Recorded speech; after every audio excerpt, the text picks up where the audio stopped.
ጠቅላይ ሚኒስትር አብይ አህመድ ህወሓትን እንደ ተናካሽ ውሻ እየገለጹ ቃለ ምልልስ ሰጥቷል። በትግርኛ ቋንቋ በሰጡት በዚህ ቃለ ምልልስ ሻዕቢያና ህወሓትን ወርፏል።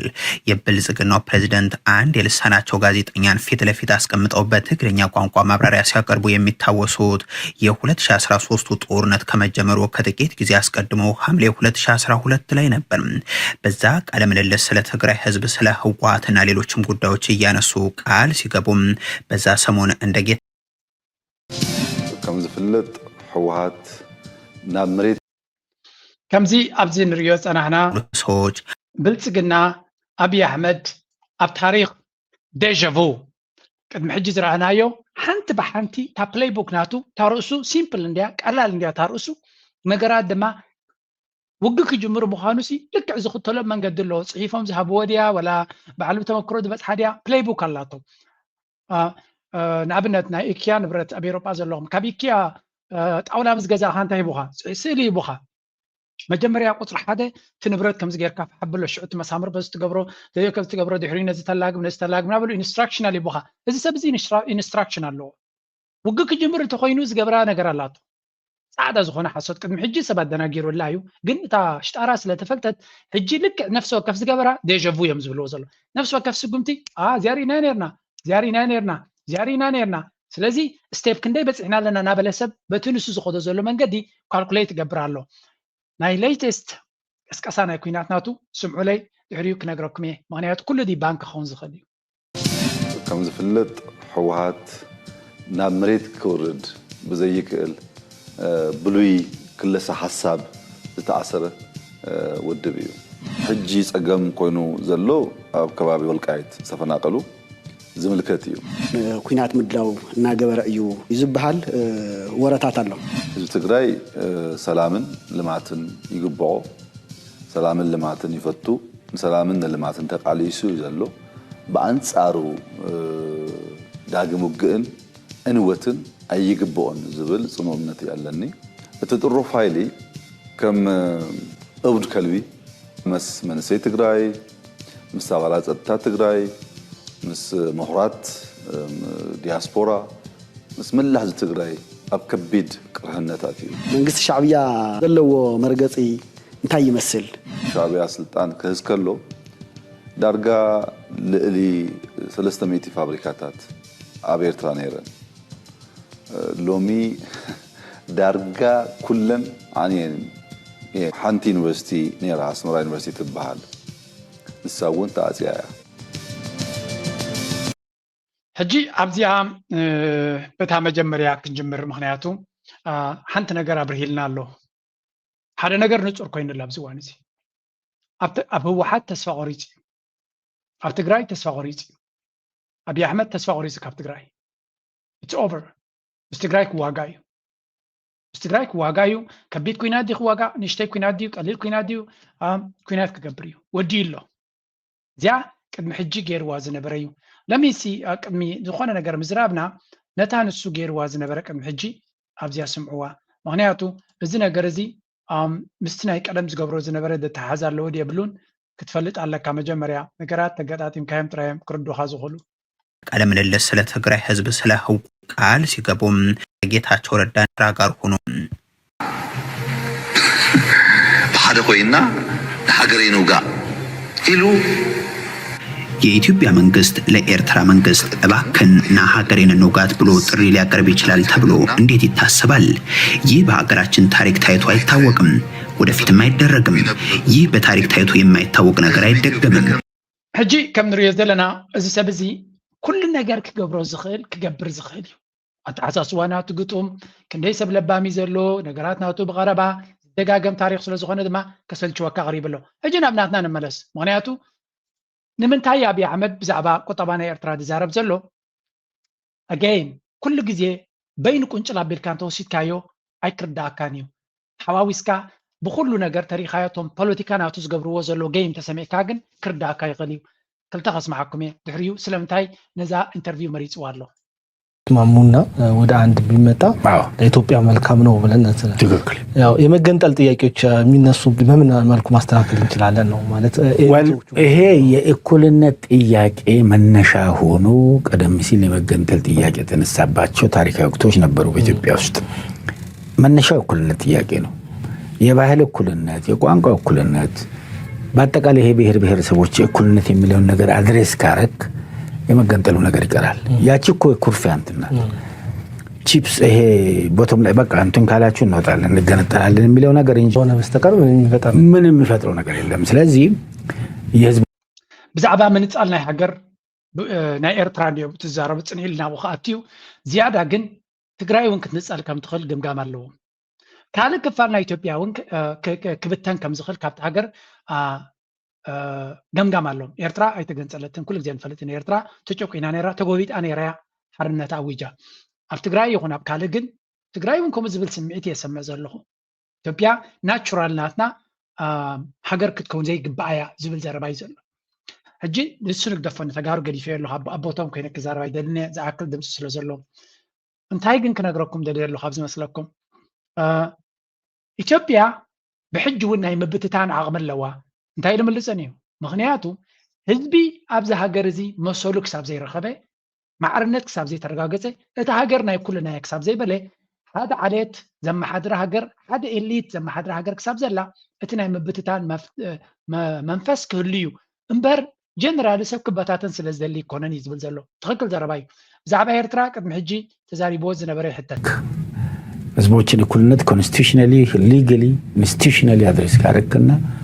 ይሄ እኩልነት ከተረጋገጠ ለመገንጠል ወዲህ ወዲያ የሚባልበት ምክንያቱም አይኖርም ይሄም ዓለም ላይ የመገንጠል እንቅስቃሴ የሚሉ አይሬ ነበር አሁን የለም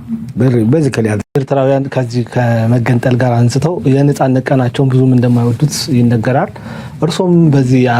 ሁኔታ ላይ አንድ ነገሮችን ሲናገሩ ሰምቻለሁ ወል በዚህ ከሊ ይሄ ዝም ብለው ለማኩረፍ ምክንያት ለመፍጠርና ለመቆጣት ምክንያት መፍጠር ነው እኔ ኤርትራውያንን ማያቸው እንደወገኖቼ ነው ማከብረው ህዝብ ነው የሚወደው ህዝብ ነው ኢንዱስትሪስ ህዝብ ነው ከኤርትራውያን ጋር አብረን ብንኖር ብንደጋገፍ ሕጂ እንታይ ይጥቀሙለው ኣብዚ ትሪቦም ኣለኹም ሚክስድ ሲግናልስ ዝተሓዋወሰ ሓበሬታ እዮም ዝብል ዘለዉ ኣብ ካልእ ግዜ ባሕርናትና ክንቋፀሪና ብሓይልና ብቕልፅምና ዝብል ዘረባ ካብኡ እውን ካብ ካልኦትን ክንሰምፀን ኢና ሕጂ ድማ ንኤርትራውያን መዓልቲ ናፅነቶም ከኽብሮ ኣይፈትውን እዮም ደስ ኣይብሎምን እዩ ዝብል ባህላ ኣሎ ኢሉ ከመይ ኤርትራዊ ከመዓልቲ ናፅነቱ ዘብዕል ኣሎ ድዩ ኣይዶን ነው ኣነ ይረኣኹ መዓልቲ ናፅነቱ ሰብ ከመይ ኤርትራዊ ዘብዕል የለን እወ ኩሉ እቲ ንደልዮ ኣብ ናፅነትና ክንረኽቦ ዘለና ኣይረኸብና ኢና ኣለና ግን ዘይምርካብና ኣብታ ናይ ብልፅግና ንመለስ ትሪእዎ ኣለኹም እንጂ ከመይ ገይሮም ነቲ ነገራት የተሓዝዎ ኣለዉ ኣብ እንታይ ኢሉ ኣብ ኤርትራ ፋብሪካታት ነይረን እተን ፋብሪካታት ድማ ከምኡውን ዩኒቨርሲቲ ነይሩ ኣብዚ እዋን እዚ ወላ ሓንቲ የለን ይብላ ኣሎ መጀመርያ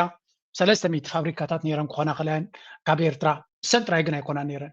ናትካ መንግስቲ ሃይለ ስላሰን ደርግን ዝሰረቕዎ ፋብሪካታት ነይረና ስለዚ ሪመምበር ዳት ፓርት ኣዝ ወል ዝረሳዕና ከይመስሎ እሳ እውን ኣብ ሓንጎልና ቦታ ዝሓዘት እያ ሓደ በል ብዙሕ ነገራት ካባ ብዘረባ ናይ ጀነራል ስብሓት ኤፍሬም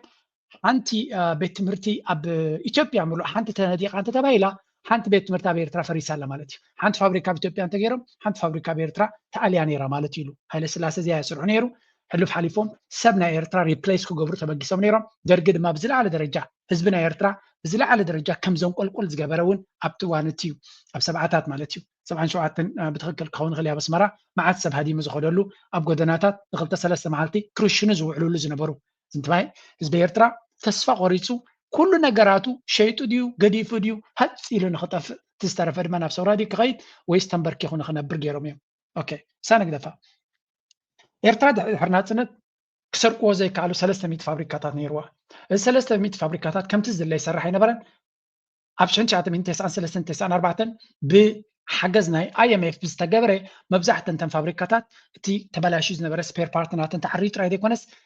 ናይ ፕሮዳክሽን ዓቕምናተን ከም ዝሰፍሕ ተገይሩ እዩ ስለዚ ናይ ፕሮዳክቲቪቲ ናተን ኣፍራይነት ናተን ከም ዝዓቢ ተገይሩ ኣብ ፅቡቅ ዝኾነ ደረጃ ቁጠባ ናይ ኤርትራ ድማ 5%፣ 6%፣ 7%፣ 8%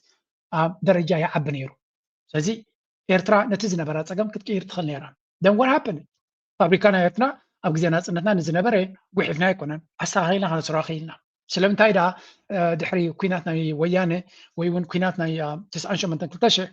ስለምንታይ ፋብሪካታትና ንዓነወ ኸይዱ ሲምፕል ሕቶ እዩ ፋብሪካታት ነይርዋ ሕጂ የብላ ዋይ ስለምንታይ ካልካ ትሓትት ስለምንታይ ኤርትራ መፍትሕ ንሓዘ ክዓፅዎን ስለ ዝመረፀ ድዩ ናይ ዝኾነ ይኹን ዓለም መንግስቲ ዝደለየ ዓይነት መንግስቲ ይኹን ፋብሪካ ክዓፅ ይደልኒ ምክንያቱ ንዕዑ ንምንባር እውን ስለ ዘድልዮ ስለዚ እቲ ዘፍርዮ ዝነበረ ንብረት ኤርትራውን ተደልዮ ስለ ዝኾነት ስለዚ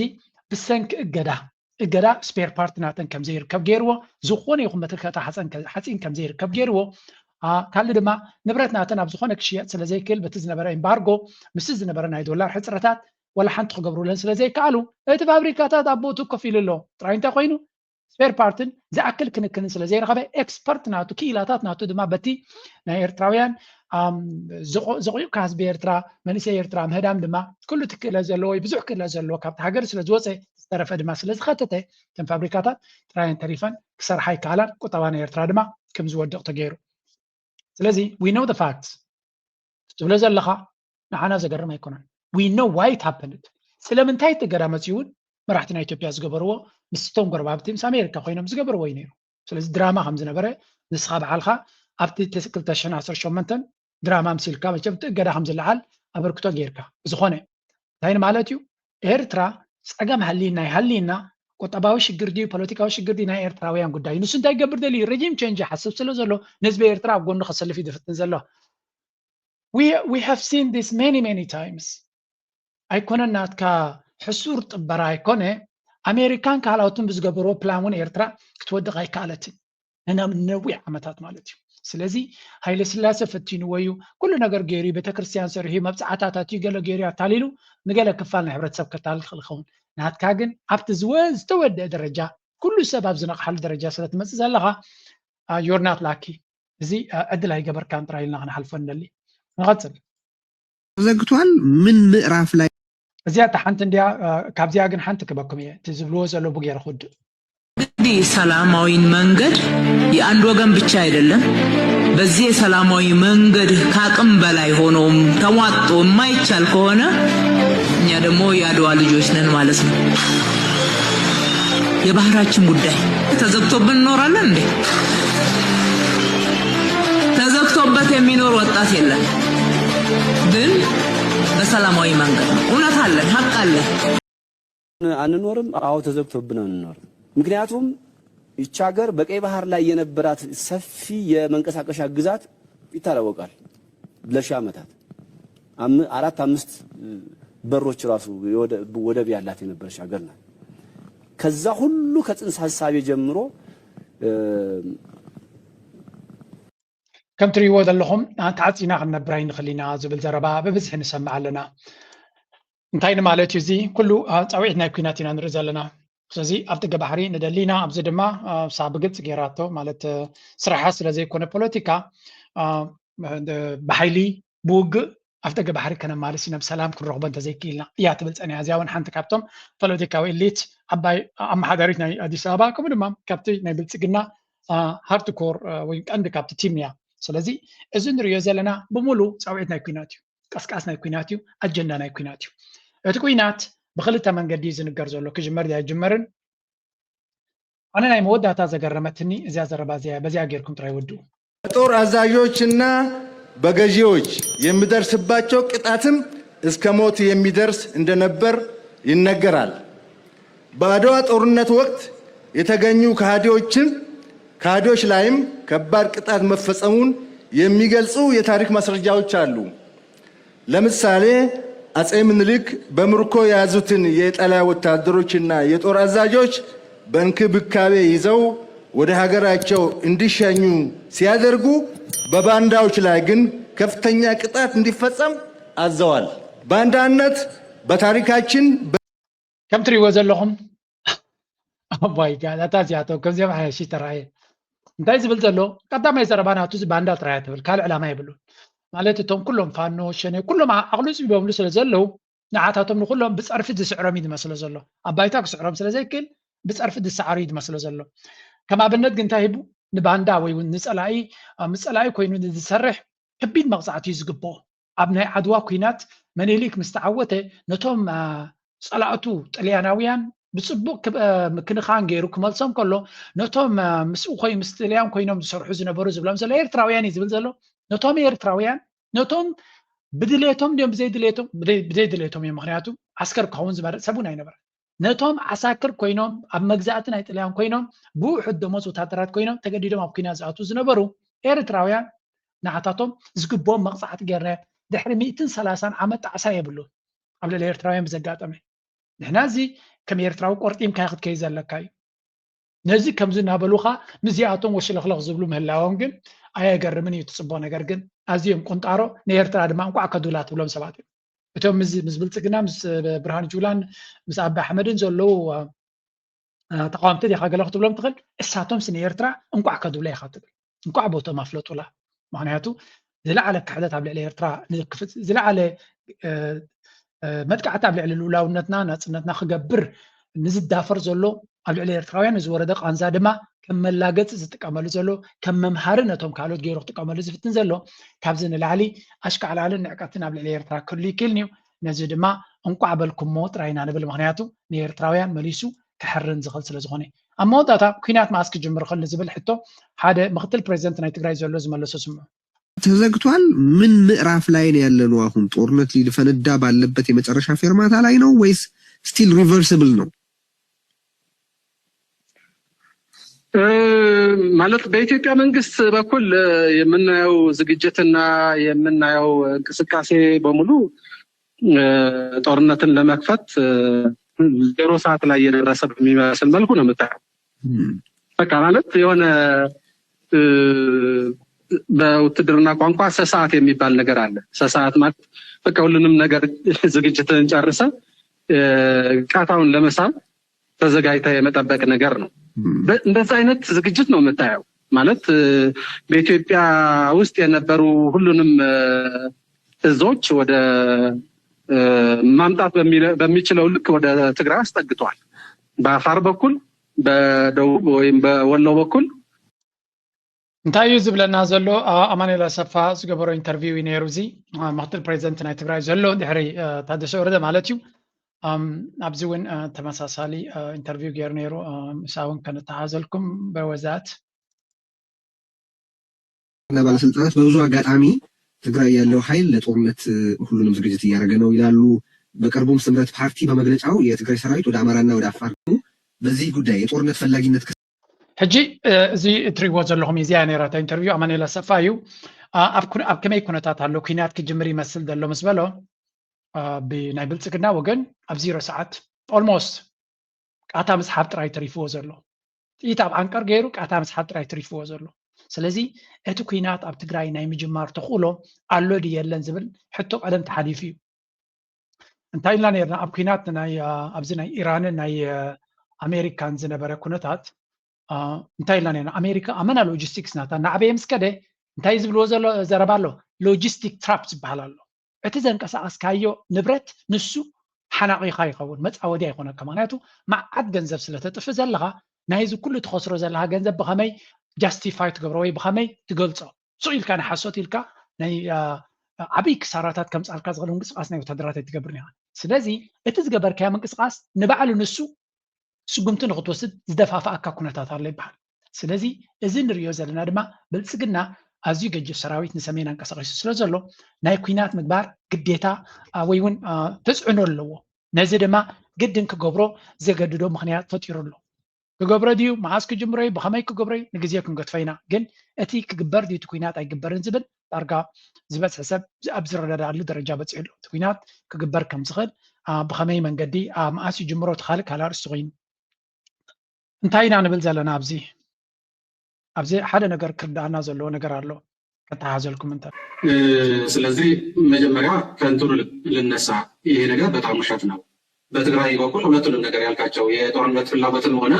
የጦርነት ዝግጅት ከዛም አልፎ ትንኮሳ ለማድረግ የትግራይ ሰራዊት ወይም የትግራይ የጸጥታ ኃይሎች ወደ የትም ቦታ አልተንቀሳቀሱም ትግራይ ውስጥ ናቸው ያሉት ይህንን ጉዳይ ማለት ዝም ብሎ ለማለት የምለው ነገር ሳይሆን እንደምታውቀው ትግራይ ላይ ጆኖሳይድ ታውጆ كم تريو زلهم بوغن تግራይ ንኩናት ድሌት ከም ዘለዎም ናይ ኩናት ሸውሃት ከም ዘለዎም ናይ ኩናት ተበግሶ ከም ዘለዎም ዝኾነ ዝተገበረ ምንቅስቃስ የለን ንሱ ነቲ ክገብሮ ዝደሊ ዘሎ ናይ ኩናት መንፈስ ንዑ ጀስቲፊኬሽን ክኾነ ዝገብሮ ዘሎ አካይዳ ግን ብብዝሕ ንርኢ ኣለና ስለዚ በዚ መልክዕ ክትርድኦ እንተኺልካ ጥራይ እምበር ዝኾነ ይኹን ናይ ኩናት ኣንፈት ቦገን ትግራይ ስለ ዘሎ ይኮነን እንታይ ኢና ንብል ዘለና ኣብዚ ብሕፅር ዝበለ ናብቲ ኩነታት ከይሓለፍና ከለና እዚኣ እንዲያታ ኢትዮጵያ ትበሃል ብልጽግና ኣብዚያ ሕጂ ኣብ ብዙሕ ክፋል ናይ ኦሮሞ ከቢድ ዝኾነ ኩናት ይካየድ ኣሎ ኣብ ቤንሻንጉል ወታደራዊ ምንቅስቃስ ኣሎ ኣብ ኣምሓራ ሰፊሕ ዝኾነ ኩናት ይካየድ ኣሎ ኣብ ዓፋር ዘይርጉእነት ኣሎ ሓፈሻዊ ኩናት ኣሎ ትግራይ ድማ ናብ ኩናት ክኸይድ ይደሊ ኣሎ ስለዚ ናይ ኣምሓራ ናይ ኦሮሞ ኩናት ከይወደየ ሰራዊቱ ኣኪቡ ንሰሜን ኣምፅኡ ንትግራይ ሃሪሙ ናብ ኤርትራ ክኸይድ ከም ዝደሊ ዘሎ ኩሉ ፕሮፓጋንዳ ናይ ብልጽግና ናብ ኤርትራ ዘነፀረ እዩ ዘሎ ስለዚ እንታይ ኢና ንርኢ ዘለና ኩናት ይደሊ ኣሎ ነቲ ኩናት ግን ናበይ ገፁ ክወስዶ ከም ዝደሊ ዘሎ ተረዲእና ኣሎ ኣብዚ ሰራዊቱ ከመይ የንቀሳቀስ ከም ዘሎ ስምዑ ስምሪት ወደ ትግራይ ምን ያህል ብልጽግና በእውነት አስደንጋጭ ነው ነገራችን ወደ ትግራይ አካባቢ ከተጠጉት በ10ኛ እዝ ልጀምር በ10ኛ እዝ 10ኛ እዝ ሄድኳርተሩ ደባርቅ ነው 51ኛ ኮር ማይጸብሪ አለ ከዛ ውስጥ ደግሞ የዛ ኮር ደግሞ ክፍለ ጦር 34ኛ ክፍለ ጦር ማይጸብሪ ነው 51ኛ ክፍለ ጦር ማይጸብሪ ነው 68ኛ ክፍለ ጦር ማይጸብሪ ነው 303ኛ ኮር የ10ኛ እዝ ማለት ነው ይሄ ቦያ የሚባል ቦታ ነው ያለው እዚ እቲ ጸብጻብ ንሰምዖ ዘለና አብይ አሕመድ ክንዲ ምንታይ ሰራዊት ኣብ ከባቢ ትግራይ ኣምፂኦም ዘሎ እዚ ዝኣክል ሓበሬታ ንህዝቢ መሃብውን ንጽባሕ ንጎውን ጭብጥ ክኸውን ስለ ዝኽእል እዩ ስለዚ the scale of military deployment ዕቤት ናይቲ ሰራዊት ገይርዎ ዘሎ እዮም ዝነግሩ ዘለው ስለዚ 10 ኮማንድ ቴንስ ኮማንድ እቲ እዚ ማለት እዩ ኣብ ደባርቕ ዝበሃል ከም ዘሎ 51 ኮርፕስ ዝበሃል ድማ ኣብ ማይጸብሪ ከምኡ 333 ዝበሃል ኣብ ራያ including 57 71 72 ዲቪዥናት ማለት እዩ ወይ እውን ብርጌዳት ወላ ኣደን እንታይ ክንብሎ ንኽእል ብናቶም ስለዚ ዳርጋ ነቲ ትግራይ ብታሕተዋይ ወገን ብኩሉ መንገዲ ብወሎ ገይሩ ብኻሊ ገይሩ ብኩሉ ክዓፅዋይ ዝፍትን ዘሎ እዚ ድማ ታክቲክ እውን እዩ ነቲ ኣምሓራ ፋኖ እውን ካብ ትግራይ ክመፅኦ ንዝኽእል እውን ምብታኽ ዝኾነ ይኹን ኮኔክሽን እስክህልዎም ከም ዘይክል ንምግባር ዘርኢ ዘሎ ኩነታት ንርኢ ከምኡ እውን ኖርዝ ዌስተርን ኮማንድ ዝበሃል ድማ ሄድኮርተር እቲን ኣሶሳ ይበሃል ኢንክሉዲንግ 502 ይብላ ኣሎ ብዙሕ ሰራዊት ናቱ ኣብ ሰሜን አንቀሳቂሱ ከም ዘሎ ይዝንገር ዘሎ ስለዚ ብልጽግና ኩናት ክጅምር ይጅምርን ድሕሪልካ እቲ ሎጂስቲክስን ሰራዊትን ናቱን ከመይ ኢሉ ከይዱ ከም ዘሎ ተሪኻዮ ካብኡ ተበጊስካ ነቲ ክግበር ዝኽእል ኩናት ኣሎ ድየለን ክትዛረበሉ ትኽእል እዚ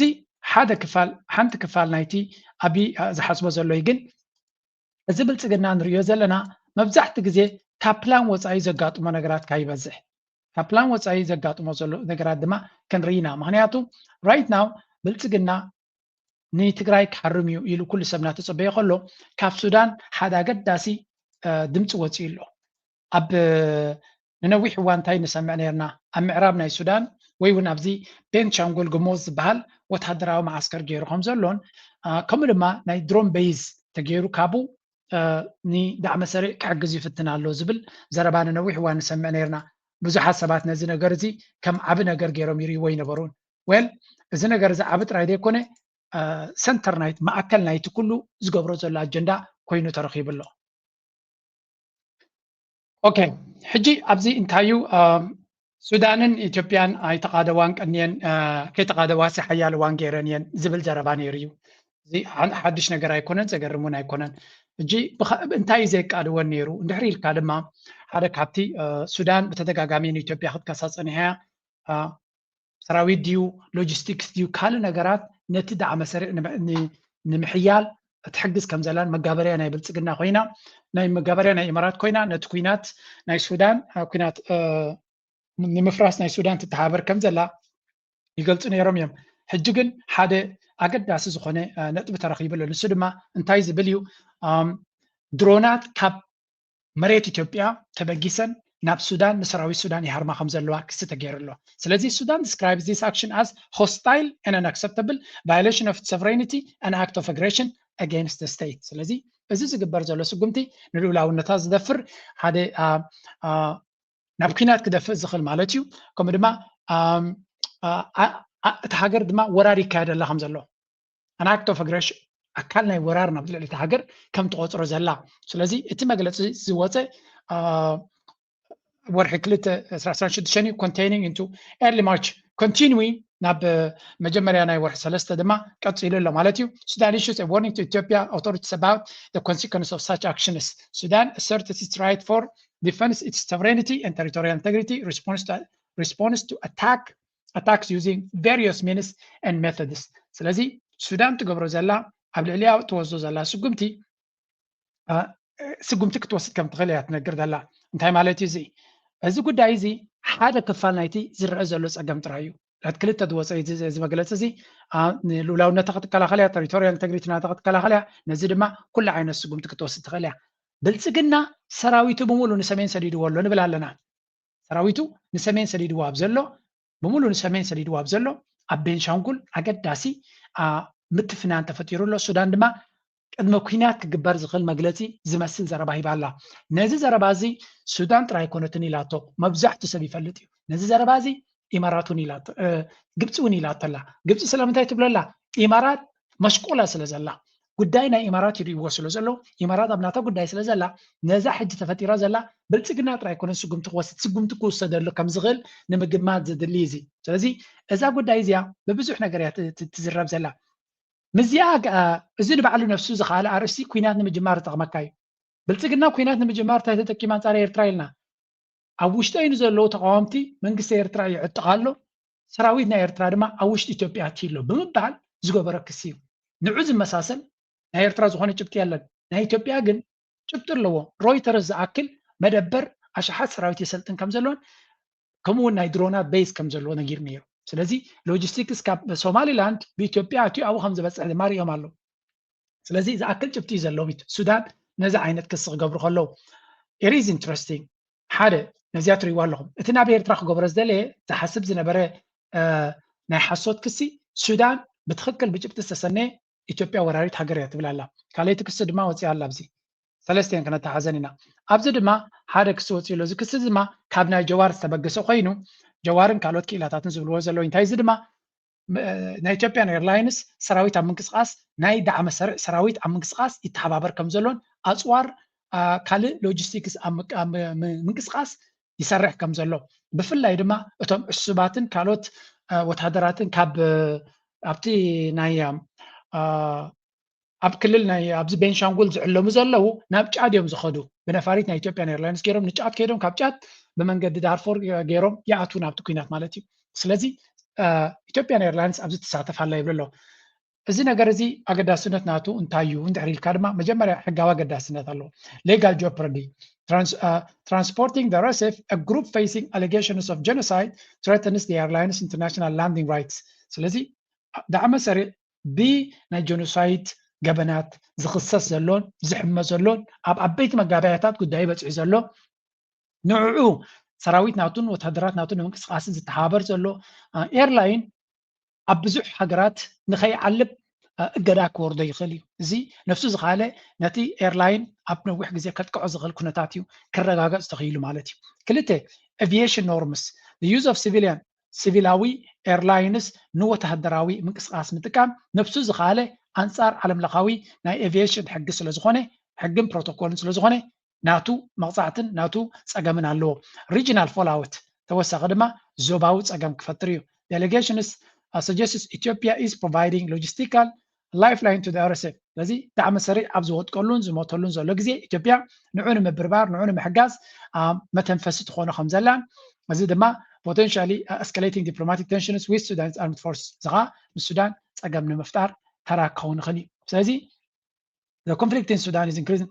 እዚ ጉዳይ እዚ ብብዙሓት ሃገራት ንብዙሕ ኣርእስታ ዝትንክፍ ዘሎ ጉዳይ እዩ ኣብዚ ጉዳይ እዚ ድማ ኢትዮጵያ ብብዙሕ ነገር كتسحنا تخليها بلونج ترم نحجي دليتهم زقبرون بدليتهم كيدهم كوصو زخلني مسلم كل خليو بلونج ترم جد واقع كفلهم زغل قداي مخانو مجنزاب يدلي بزحات كم زبل وزلويهم بلتقنا أبزي قدايو أبزحات إيدو إتيو سلزلو نايزو كله زقبرو زلو تدميرو كموصو كم زغل مجمات كدلي سلازي زيا نفسها زخالت نتكونتات نتزلو وطري السماي كتدايب تخل نتبيات بهالدلا we will see نابي كيت كم تخل انتاي كقاطم كم زغل بزارس زيا زقدايزي እናት ሸናኸረ ከይ ዝኽል ንብልጽግና ድማ ሓደ መዓልቲ ከረኻኽበሉ ዝኽእል ኣርእስቲ ዝበሃል ካልኦት ኣብዚ እንታይ ዝብል ሓበሬታ ወፂኡ ኣሎ ኣብ ቀርኒ ኣፍሪካ ንብልጽግና ወይ እውን ነዚ ዳዕመ ሰሪዕ ኣብ ሱዳን ዘሎ ዝሕግዙ ዘለዉ ሃገራት ብቐጥታ ይኹን ብተዘዋዋሪ እዚ ንሪኦ ዘለና ቻርት እዩ ኢትዮጵያ ሶማልያ ከም ሃገር ዘይኮነ እተን ኣብኡ ዘለዋ ስቴትስ ይሕግዛ ከም ዘለዋ ኬንያ ትተሓባበር ኣላ ደቡብ ሱዳን ትተሓባበር ኣላ ኡጋንዳ ድዩት ያ ኡጋንዳ እውን ይተሓባበር ኣሎ ከይኽላለ የስ ኡጋንዳ ይተሓባበር ኣሎ ደቡብ ሱዳን ይተሓባበር ኣሎ ሰንትራል አፍሪካን ሪፐብሊክ ይተሓባበር ኣሎ ጫድ ይተሓባበር ኣሎ ሊቢያ ድማ ይተሓባበር ኣሎ ስለዚ እዚአን ኩለን ሃገራት ኣብዚ ጉዳይ ናይ ሱዳን ኢደን ኢትየን ኩለን ድማ ብኢማራት ዝዝወራ ብገንዘብ ናይ ኢማራት ዝንቀሳቐሳ ዘለዋ ይውን ኣብ ድጋፍ ካብ ኢማራት ዝረኽባ ዘለዋ እየን እዚአን ኩለን ሃገራት ኣብ ጉዳይ ናይ ሱዳን ኢደን ኢትየን ኣለዋ ካብዚ ኩሉ ዞባ መነመን ተሪፈን ኣለዋ ኤርትራን ግብፅን እየን ተሪፈን ኣለዋ ስለዚ እተን ምናልባት ኣብዚ ዞባ እዚ ፅባሕ ንግሆ ፅቡቕ እንተመፅኡ ብፅቡቕ ክጥቀሳ ዝኽእላ ሃገራት መነመን እየን እንታይ ዓይነት ሓገዝ ግን ኣብዚ ስፍሕ ዝበለ ተገይሩ ነይሩ ንኣብነት ናይ ሎጂስቲካዊ ሓገዝ ዝገብሩ ዘለዉ መነመን እዮም ሊብያ ጫድ ደቡብ ሱዳን ሰንትራል አፍሪካን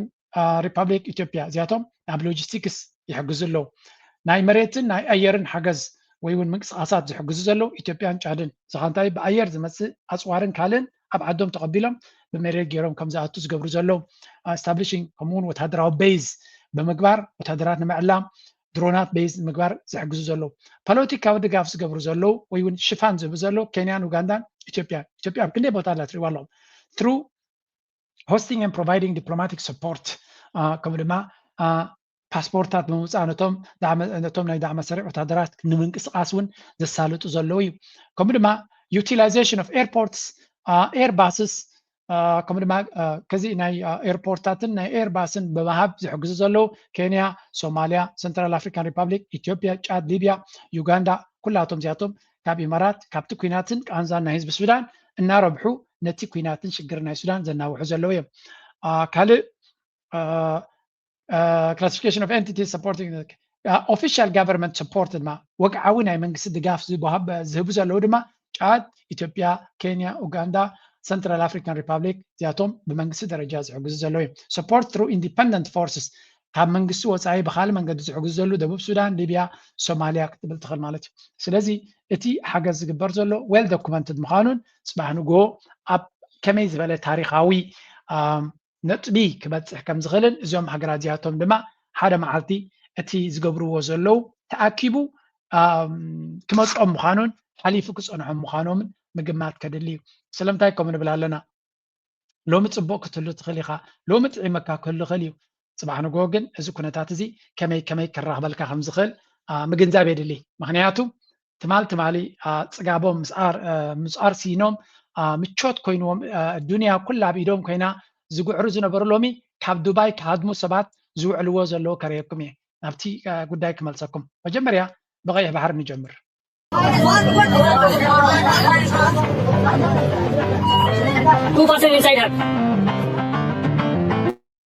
እንታይ ትሪኡ ኣለኹም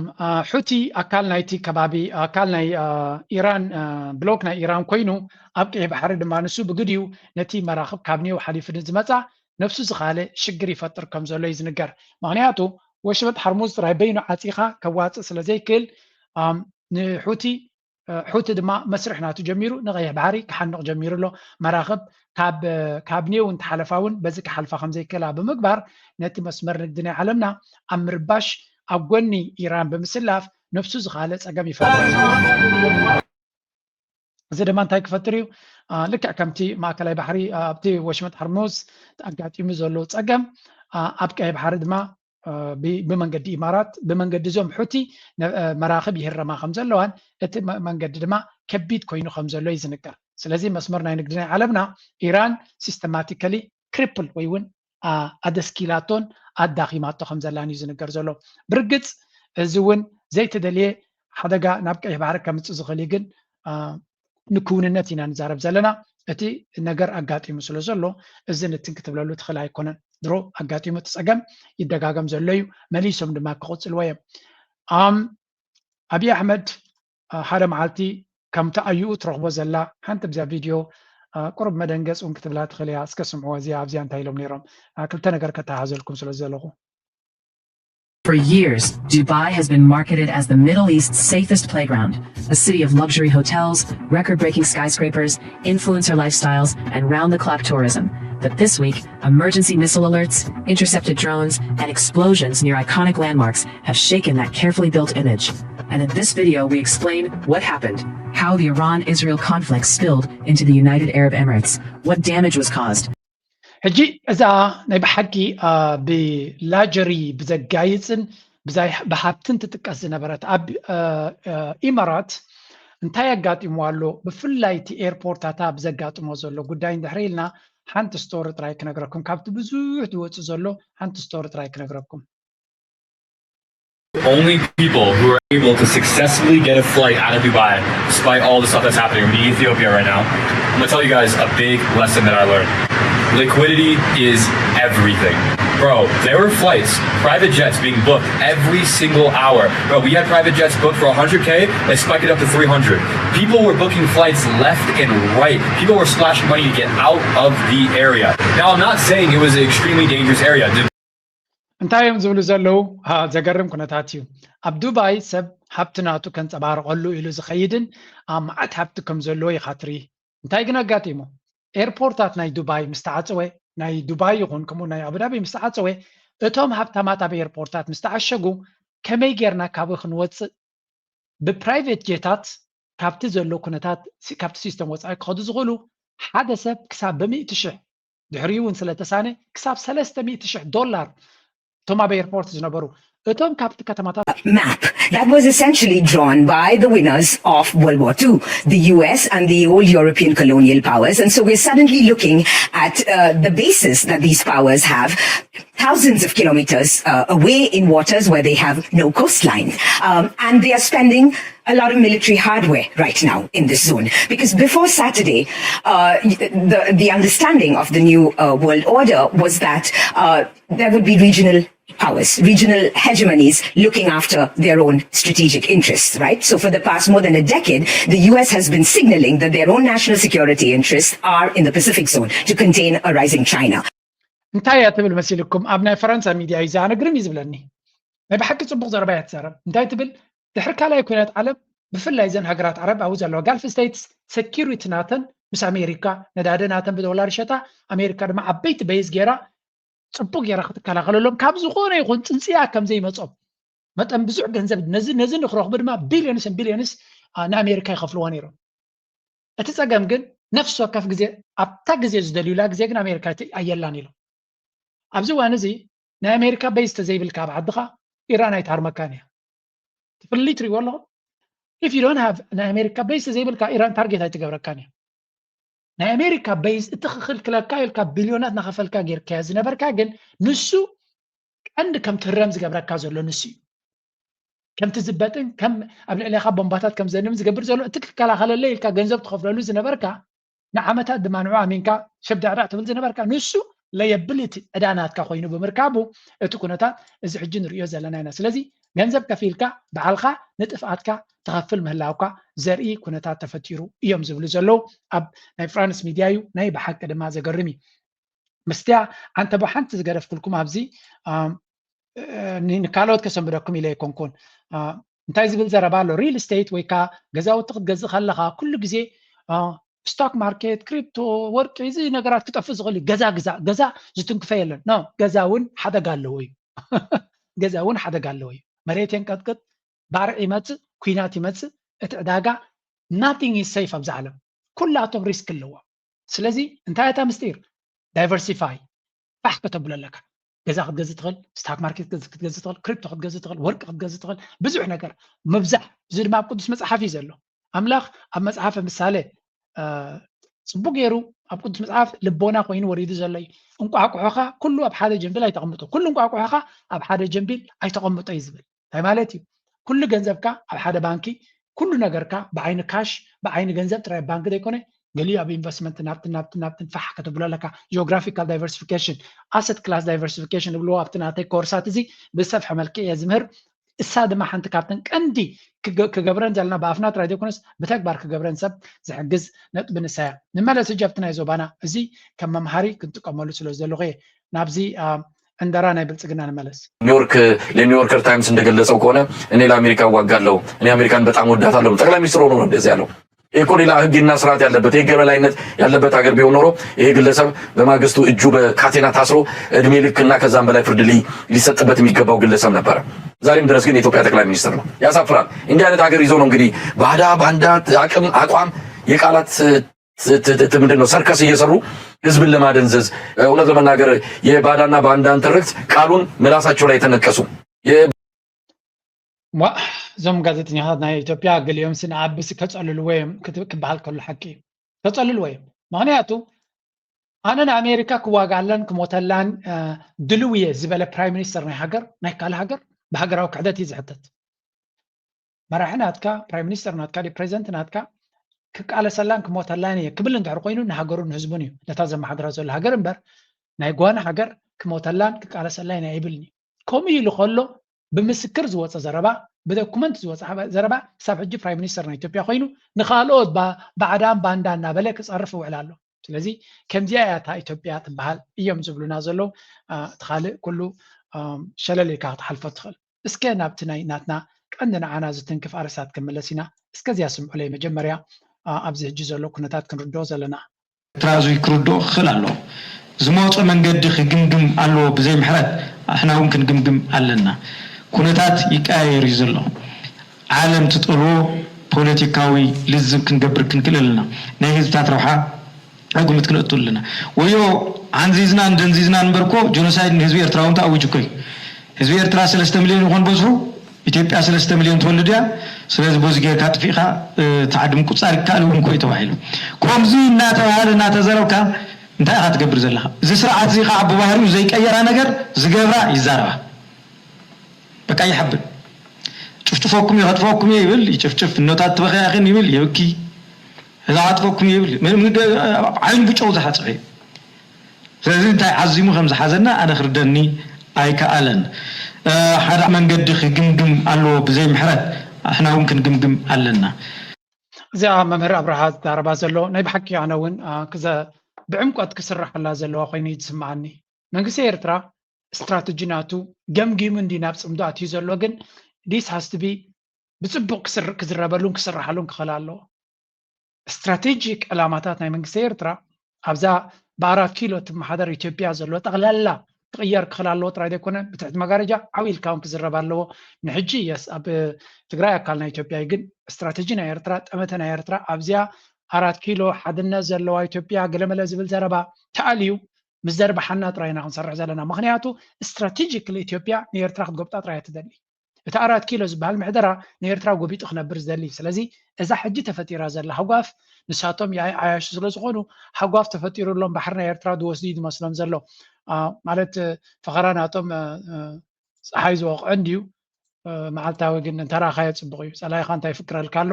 ዋላ ክስሕ ቆሊ ትኽእል ኢኻ ግን ተሰማዕካዮ ፅቡቅ ኮይኑ ይስማዓኒ ያብዲ ጉዞ ወዴት ነው? ቆይ ጉዞ ወደ አሰብ ነው ብራዘር። ናሳ የሳይ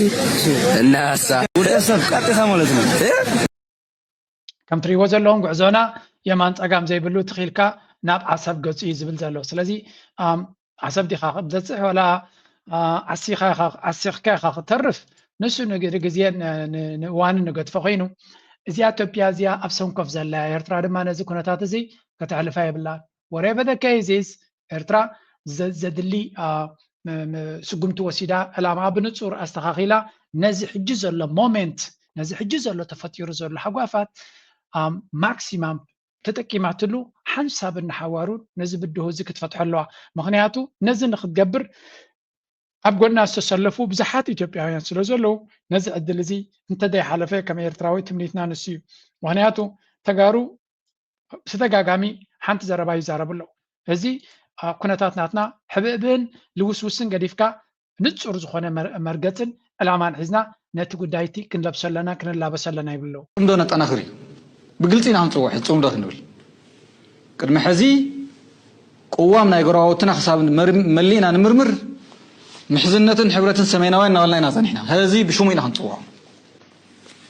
ሕዚ መሓዛ ኣለወይ ኩናን መሓዛ ኣለና መጻምድ ኣለውና ኖት ኦንሊ ኣብ ጎረባውትና ኣብ ከባቢና እውን ኣብ ዓለም እውን ደገፍቲ ኣለውና ህዝቢ ትግራይ ጓና ኣይኮነን ሕዚ መሓዛ ኣለወይ ኮነን ከም ትማሊ ሕሽኪ መሓዘት ኣለዎ ሓንቲ ዝመንፈራ ኮይኑ ዘሎ ናይ 4 ኪሎ መንግስቲ እዩ ዘብቅዐ መንግስቲ እዩ ባላንስ ኦፍ ፓወር ኮምፕሊትሊ ሽፍት ገይሩ ንብል ዘለና እውን ጉራ ይኮነ ተህዲድ ይኮነ መን እንታይ ይርከበሎ እንታይ ዝሕሰብ ዘሎ ስለንፈልጥ እዩ ወታደራዊ ምስጢር ንሕና ውዘይ ንዛረብ ንወይኑ ዝወነኖ ቴክኖሎጂ የለን ሹሕ ግንባር ክኾነ እዩ ንብልጽግና ሊፃውዒትና ጽምዶ ነጠናኽር እዩ ብግልጽ ኢና ክንጽውዕ ጽምዶ ክንብል ቅድሚ ሕዚ ከምዛ ክዳነ ኣብ መነ ዝብላ ዘለውን ካልኦት ተጋሩ ዝብልዋ ዘለውን እዛ መድረኽ እዚኣ ብልጽግና ንሱ የኣይ በሊሕ ተቆፂሩለይ እንዲሁ ነዚ ኩነታት ዝተጠቂሙ ኣብ ልዕሊ ኤርትራ ስጉምቲ ወሲዱ ባሕሪ ድዩ ዋላጅን ዕፍሪት ክወስድ እዩ ዝፍትን ዘሎ ግን ኤርትራን ትግራይን ድማ ከምኡ ድማ ኣምሓራ ነዚኣ ሞመንት እዚኣ ነዛ ዕድል እዚኣ ተጠቂሞም እቲ ዘለና ፀገም ሓንሳብን ሓዋሩን ክፈትሕዎ ትፅቢት ናይ ህዝቢ ኤርትራን ትፅቢት ናይ ህዝቢ ትግራይን ኮይኑ ይስማዓና ኣብዚ እዋን እዚ ከምኡ ድማ ትፅቢት ናይ ህዝቢ ኣምሓራ ናይ ካልኦት ኢትዮጵያውያን ዓብዩ እዛ ኢምፓየር ስቴት ዝኾነት ናይ ኢትዮጵያ ግን ከምዛ ዘላታ ክትቅፅል ኣይትቕፅልን ንዓታቶም ዝምልከት እዩ ነታ ኢትዮጵያ ከፍርስዋ ዝደልዩ ግን ንሕና ጥራይ ኣይኮናን ብዙሓት ከፍርስዋ እዮም ዝደልዩ ንኸብዶም ብዝሓድሩ ዘመናውያን ባንዳታት ከዳዓትን ጠላማትን ፊት ንፊት ኣሰሊፉ ግዛታዊ ሓድነትና ይወርር ኣሎ ክብል ኣብ ወንበር ውድብ ሕወሓት ዶክተር ደብረጽዮን ገብረ ሚካኤል ተዛሪቡ ዓወት ኩናት ዓድዋ ንምውሓስ ብሄራዊ ሓድነትናን ንምርግጋጽ መሰል ዓርሰ ውሳነናን ብዝብል መሪሕ ሓሳብ መበል 130 ዓመት ዓወት ውግእ ዓድዋ ኣብ ከተማ ዓድዋ እናተኸበረ ኣብ ዝርከበሉ እዋን እዩ እቲ ኣብ ወንበር ውድብ ሕወሓት ከም ዝኽብል ተዛሪቡ ዘሎ ዶክተር ደብረጽዮን ገብረ ሚካኤል ኣብ ዘስምዑ መደረ እዚ በዓል ህዝቢ ትግራይ ኣብ መንጎ ዝተኣወጀሉ ናይ ምቕጻልን ዘይምቕጻልን ዓብይ ናይ ህልውና ፈተና ኮይኑ የኽብረሎ ክብል ድማ ገሊጹ መንግስቲ ኢትዮጵያ ካብ ማህፀን ትግራይ ብዝወፁ ንኸብዶም ብዝሓድሩ ዘመናውያን ባንዳታት ከዳዓትን ጠላማትን ፊት ንፊት ኣሰሊፉ ግዛታዊ ሓድነትና ይወርር ኣሎ ዝበለ ኣብ ወንበር ውድብ ሕወሓት ዶክተር ደብረጽዮን ገብረ ሚካኤል ህዝቢ ትግራይ ነዛ አንጻር ሕገ መንግስትን አንጻር ውዕሊ ፕሪቶሪያን ዝኾነ ውሳነ ቤት ምክሪ ፌደሬሽንን ቦርድ መረፃ ኢትዮጵያን ተቃውምኡ ብድሙቕ ሰላማዊ ሰልፊ ከም ዝገለጸ ድማ ሓቢሩ ወሲኹ ድማ መንግስቲ ኢትዮጵያ ንህዝቢ ትግራይ ካብ ምድረ ገጽ ንምጥፋእ ቅድሚ 8 ዓመት ዝወጠኖ ሰይጣናዊ ሕልሚ ተግባራዊ ንምግባር ሎሙን ዘመናዊ መሳርሒ ዝወነነ ሹሾ ሰራዊት ኣብ ወሰና ወሰን ትግራይ ኣኪቡ ወግሐ ፀብሐ ነጋሪት ኩናት ይውጅ ኣሎ ድሕሪ ምባሉ ከም ወትሩ ምልኣት ህዝብና ወዲብና ሕጋውን ብህዝብና ተቐባልነት ዘለዎ መኸተን ኣብ ምዕዋት ውድብና ሕወሓት ታሪኻዊ ሓላፍነት ተሰኪማላ ክብል ተሰሚዑ ዶክተር ደብረጽዮን ኣብቲ ዘስምዑ መደረ ህዝቢ ትግራይ ታሪኽ ይሰርሕ እምበር ታሪኻ ይፅሕፍን ዝብል ተረኽ መሊኻ ንምስባር ኩልና ተጋሩ ታሪኽና ኣብ ምዕቃብን ንውልድ ወለዶ ክመሓላለፍ ኣብ ምግባርን ብፅሒትና ክንዋፃእ ይግባእ መጀመርያ ዝሐጎሶም ሳይሆን ርከቡ ዝጀመሩ ሰዓት 200 ገለን ሽሕለኩም ከም ገለ ዓፋፍ ወድ ዓፋፍ ደው ይብለናን ሙሉ ዓዲ ተቋጸ that's why ኣነ በሓንቲ ነገር ዕድለኛ ይብል ቋዕነ ማለኹ እታ ኣቮይድ ክገብራ ዝደሊ ግጭት ኣይተጀመረት ነኺሰ ሒዘ ኖ ታይባል ነይሩ ብግልጽ ሰምዑም ነይርካ ሰላም እናበለ ናይ ህዝብና ናይ ውግእ መንፈስ ክዘርግ መኸተ መንፈስ ሰላም ናይ መኸተ መንፈስ ዝዘርግ ሰላም ምባል ታይ ሓጢያት ኣለዎ ኢድና ንሃብ ይብልኹ ሕዚ ኸድዋ ካይዳ ግን ህዝቢ ከም ህዝቢ መላገፂ ነባራትን ሓደሽትን ፀላእቲ ዝኾኑ ኩነታት እዮም ይፈጥሩ ዘለዉ ነዚኦም ወጊድኻ በዓል ዋና ናይ ዕጫኻ ተዘይኮይንካ መንእሰይ ትግራይ ፅባሕ ድሕሪ ፅባሕ ቁፅሪ ግፋ ክጅምሩ እዮም በቃ ከምታ ሻዕብያ ዝገብራ ግፋ ጀምሮም ኣለዉ ናብ ዓዱ ዝምለስ ሰብ እናኣከቡ ሕዝቢ መድረኻት كم تري وزلون ጌታቸው ረዳ ክንምንታይ ነታሕቲ ወሪዱ ከም ዘሎ ኢኻ ትሪ ምክንያቱ ብልጽግና ግፋ ካብ ቀደም ይዝገብር አብይ አሕመድ ዩ ሰራዊት ናቱ ንሰሜን አምፂ ዘሎ ኩሉ ነገር ንብልጽግና ይክሽፍን ድፍትን በሐቂ እዚ ሰብዚ ተዋሪዲ ግን ተጋሩ ጽቡቅ ገረም ስለተተሓዝዎ ግን ደሰክፍ አይኮነን ናይ እሰይ ታይ ክረጋገጸሉ ናይ አብይ አሕመድ ጉዳያት እኮ ተጋሩ እናኸዱ እዮም መረጋገጽ ዝውዎ ነይሩ ቀልጥፍ እቶ ኢልናዮ ሰብዓት ትሕዞም ኢልናዮ ካብ ባዕሉ ጌታቸው ተዛረቡ ሳሞራ ዕግርግር ዝብሉ ዘለዉ ጀነራላት ስርዓት ክሕዘለዎ እንታይ ማለት ድዩ እዚ አብይ አሕመድ ማለት እዚ እኮ ንአብይ አሕመድ ምንጻፍ ምዃን እዩ አብይ አሕመድ ንሕዚ ዝገብሮ ዘሎ ንዝውስኖን እዚ ምግባር እዩ ተዓሚትካ ብገንዘብን ብህልኽን ብስልጣንን ጥራይ ተሓስብ ትኾንካ ማለት እዩ ሕዚ ኩሉ ነገሮም ይመንጢልዎ ባይዘወይ ኣብዚ ኩሉ ነገሮም ይመንጢልዎ ማለት ሕዚ ተጸገምታ እዩ ትዝብለክ ዘለኹ ዝኾነ ነገር ምጪልና ዓዋዓው ዝኾነ ነገር መሊሱልና ተመሊስካ ግዛዕ መባል ገዲፍና ብስሩ ንሕና ኣብ ኢትዮጵያ ኣለና ኣብ ኢትዮጵያ ታይ ኮይና ክንነብር እዩ ዝደሊ ንኣብይ መንግስቲ ኢልካ ብኣግባቡ እንደንረዳእ ብፖሊሲ ደረጃ ናይ ጽንተትን ተጋሩ ናይ ምጥፋዕን ትግራይ ተቆራሪሳ ክትጠፍእ ባህግን ድሌትን ዘለዎ ስለ ዝኾነ ማለት እዩ ስለዚ ትግራይ ኢትዮጵያ እውን ትግራዋይ ኮይኑ ክነብር አይደለም ስለዚ ትግራዋይ ኮይኑ ንኸይነብር ድማ ወይ ቁርስርስ ኢሉ ገሊ ናፍቲ ክኸደለዎ እዚ ትዘረባ ስለዚ ኣብ መወዳእታ እቲ ቀርኒ ኣፍሪቃ ነዚ ኣብ ዝመስለሉ ዘሎ ቀርኒ ኣፍሪቃ ኣብ ምንታይ ኩነታት ኣሎ ካብ ቀርኒ ኣፍሪቃ ወፂኻ ድማ ማእከላይ ምብራቕ ኣብ ከመይ ኩነታት ኣሎ ኣብ ንብለሉ ዘለና ኩሉ ነገር ኣስተብሂልካ ጠሚትካ እንተሪኢኻዮ እቲ ኩነታት ከቢድ እዩ ዘሎ ከቢድ ብከቢዱ ድማ ዳርጋ ልክዕ ከምዚ ኣብ ኤሮጳዊ ኣሜሪካ እንተለኻ ኣብዚ ግዜ ሳመር እንታይ ይኸውን መሲልኩም ማይኬ ሃረመ ሓያል መዓልታት ምስ ከደ እዚ ኩሉ ኣግራብ ቆፅሊ ውሪዱ እንታይ ይኸውን ከምዚ ቆልቋል እዩ ዝቕየር ንእሽተይ ሓዊ ኣብዚ ዓድና ኣብ ስዊስ ዝኾነ ይኹን ሓዊ ንኸይተቃፅል ኩሉ ነገር እዮም ዝኽልክልዎ ምክንያቱ ንእሽተይ ጌጋ ንኩሉ ከባርዖ ስለ ዝኽእል ኣብ ከምኡ ደረጃ ኢና ዘለና ስለዚ እቲ ኩናት ብኣና ወገን እየ ዝብለኩም ናይ ኤርትራውያን እምበር እቲ ኢትዮጵያ እቲ ካልእ ይቃፀል እዩ ዘሎ እቲ ሓዊ ናባና ንኸይመፅእ ጥራይ እዩ ንዓና ኣብ ከም ተበፂሑ ኣሎ ንብል ዘለና እምበር ብወገን ኢትዮጵያ እቲ ዓመታት ተቃፂሉ ዘሎ ዓዲ እዩ ስለዚ እቲ ሓዊ ናባና ንምስግጋሩ ብልፅግና ብዝከኣሎ ይገብር ኣሎ እቲ ፅቡቕ ነገር ጉዳይ ናይ ሱዳን ሰራዊት ናይ ሱዳን ምስቲ ዘሎ ኣብ ኢማራትን ካልእን ዘጋጥም ዘሎ ፅቡቕ ዝኾነ ሓጓፍ ረኺቡ ኣሎ ስለዚ ብልፅግና ኣብ ከቢድ ዝኾነ ሓደጋ ናይ ህላዊ ሓደጋ የጋጢምዎ ዘሎ እዚ ናይ ህላዊ ሓደጋ ግን እንታይ ይብልዎ ኣለዉ ኪድ በዓል ፈልጥ ውግእ ጥራይ ጀምሩ እዮም ዝብልዎ ዘሎ እምበር ኖርማል ኣብይ ኣሕመድ ስልጣን ዝፈቱ ሰብ እዩ ኣብ ከምዚ ኩነታት ከሎ ሽግራት ናርኣየ ከሎ ኣብ ኩናት ኣይምኸደን ግን በሊዕካ ሰቲኻ ኢኻ ዕዳ ሒዝካ ኢኻ ኪድ እተዋ ተሓዊ ሕጂ ተባሂሉ ኣሎ ናብኡ ከይድ እዩ እንታይ ክገብር እዩ እቲ ሓዊ ከይወልዖ ድዩ ኣብ ነፍሱ ክመፆ ወይስ ብኸመይ ክኸውን ብዙሕ ክትዛረብ ትኽእል ኢኻ ድሮ እቲ ሸነ ዝበሃል ንዓብዪ ለንቀነ ብሓደ ዓብዪ ገበን ከሲስዎ ኣሎ እሱ ድማ ኣብዚ ኣርሲ ዝበሃል ናይ ክልል ኦሮምያ ብዙሓት ኣምሓራ ይቆተሉ ነይሮም እዮም እቶም እቲ ዝቆትሎም ዘሎ ድማ ኣብይ ኣሕመድ ኦሮሞ ወይ እውን እቲ ሸነ ከም ዝቆትሎም ገይሩ ዝሸይጥ ነይሩ ነታ ዘረባ ሸነ ድማ እቶም ኦላ ድማ እንታይ ኢሎም ንሕና ኣይኮንና ንገብሮም ዘለና ናይ ዓብዪ ዕጡቃት ምልሻታት ወይ እውን ንሱ ዝገበሮም ዕሱባት ነቶም ኣምሓሩ ኢትዮጵያውያን ይቀትልዎም ነቶም ኣምሓሩ ይቀትሎም ኣብ ክልል ኦሮምያ ስለ ዝቆተሉ ዘለዉ ድማ ሸነይ ዝቀትለኩም ዘሎ ኢሎም ንፋኖን ሸነን ንሓትሕዱ ከዋግዎ ልክዕ ከምዚ ንተጋሩ ንቲዲኤፍን ንፋኖን ከዋግዎ ኢሎም ነተን 5 ዓድታት ወሲዶም እንታይ ገይሮም ናብ ኣምሓራ ከም ተስግርዎን ገይሮም ካብ ትግራይ መንጢልና ያለና ብምባል ዝፈጠርዎ ኣብዚ ድማ ልክዕ ከምኡ ይፈጥሩ ስለ ዘለዉ እቲ ኦላ ድማ እዚ ጉዳይ እዚ ሰብ ክጥንቀቐሉን ክነቅሓሉን ከም ዘለዎ ኢሉ መግለፂ ውፅኢ ስለዚ ኣብይ ብኩሉ መንገዲ ሽጣራ ናቱ ተፈሊጡ ኣብ ከባቢ መንበሪ ዘይብሉ እቲ ከባቢ ሱዳን ትኸሰላ ኢትዮጵያ ኤርትራ ንእሽተይ ተንከስ ክብለላ ትፅበዮ ዘላ ካልኦት ሃገራት ድማ ኣብቲ ቀብሪ ናቱን ጥፍኣት ናቱን እምኒ ክድርብዩ እዮም ዝፅበዩ ዘለው ኣይሆፕ እዛ መድረክ እዚ ዘለናያ ከባድን ፈታኒትን ክትከውን ትኽእል እያ እቲ ፀገምና ግን ሓንሳብን ሓዋርን መፍትሒ ክረኽበሉ ተስፋ ገብር ኩናት ኣይደልን እየ ኩናት ዝበሃል ክሰማዕ ኣይደልን እየ ኣነ ኣብዚ ቻነል ምትፈልጥዮም ኩሉ ነገርና ንቁጠባን ንኢንቨስትመንትን ንካልን ክንጓየ ኢና ንደሊ ግን ሓደ ሓደ ግዜ ድማ እቲ ፈተና ድማ ከይደለካዮን ስለ ዝመፀካ ሽግር ከይደለካዮን ስለ ዝመፀካ ኣይኮነን ኣብ ኤርትራ ኣብ ዱባይ እውን ከም ዝመፀካ ሪኢና ስለ ዘለና እቲ ኩነታት ምስ ኣጋጠመካ ሓንሳብን ሓዋሩ መፍትሒ ካብኡ ክትረክብ ጥራይካ ትምነ ኣይሆፕ ኤርትራ ድማ ነቲ ኩነታት ተጠቂማ ምዝ ዘለዋ ናይ ዲፕሎማስያዊ ድጋፍን ካልእን ነቲ ሽግራ ሓንሳብን ሓዋሩን ክትፈትሖ ይምነ ናይ ሎማ ርእሲ ኣብ ዝጉዳይ ላይክ ምግባር ሸር ምግባር ርእቶን ሓሳብን ብሃናፅ መንገዲ ግደፉ እናበልኩ ምዝያ ክገትፈኩም